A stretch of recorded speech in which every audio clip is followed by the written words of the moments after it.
Good afternoon, FUS community. My name is Sean Kenny with the Franciscan Beat, bringing you today's top headlines from on campus and around the world. But before we begin, I encourage you to subscribe to the Franciscan Beat YouTube channel and hit the notification bell so you don't miss the latest and greatest news from our campus. Republicans have secured a majority in the House of Representatives when the 118th U.S. Congress convenes next January. The GOP has now won 218 seats after the Associated Press projected that Republican Mike Garcia will win re-election in California's 27th Congressional District. Democrats, meanwhile, have secured 209 seats as vote counting continues more than a week after Election Day. 8 seats are still in play. Stocks fell broadly on Wall Street and Treasury yields rose after more indignations from the Federal Reserve that it may need to raise interest rates much higher than many people expect to get inflation under control.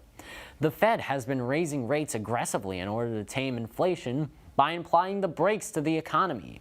The S&P 500 fell 1% Thursday, and the tech-heavy NASDAQ also fell around 1%.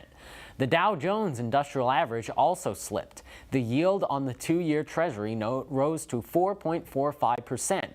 Oil prices climbed, and markets in Asia and Europe have fallen. The fall of the Berlin Wall more than 30 years ago symbolized hope for cooperation with Moscow.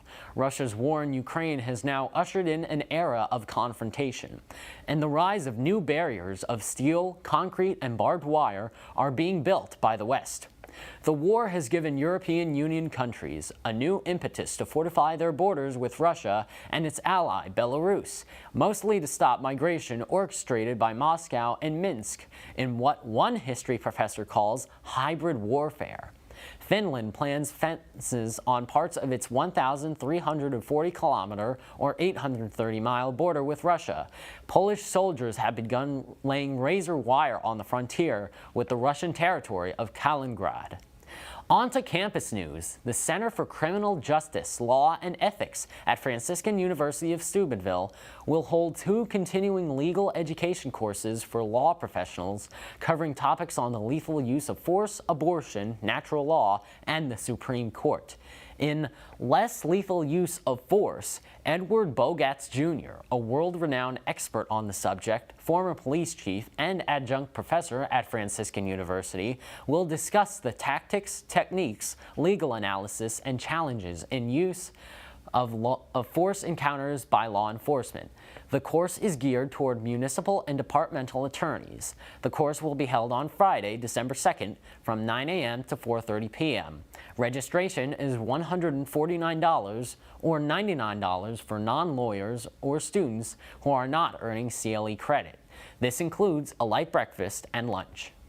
As for today's weather, today was a high of 37 degrees. Tonight, expect temperatures around 29 degrees. Tomorrow is going to be partly cloudy with a high of 34. The next few days are going to be partly sunny with temps in the high 30s. And that about wraps it up for today. Thanks for tuning in to the Franciscan Beat News Show. I'm Sean Kenny, and I will see you all tomorrow. Have a great night, everyone.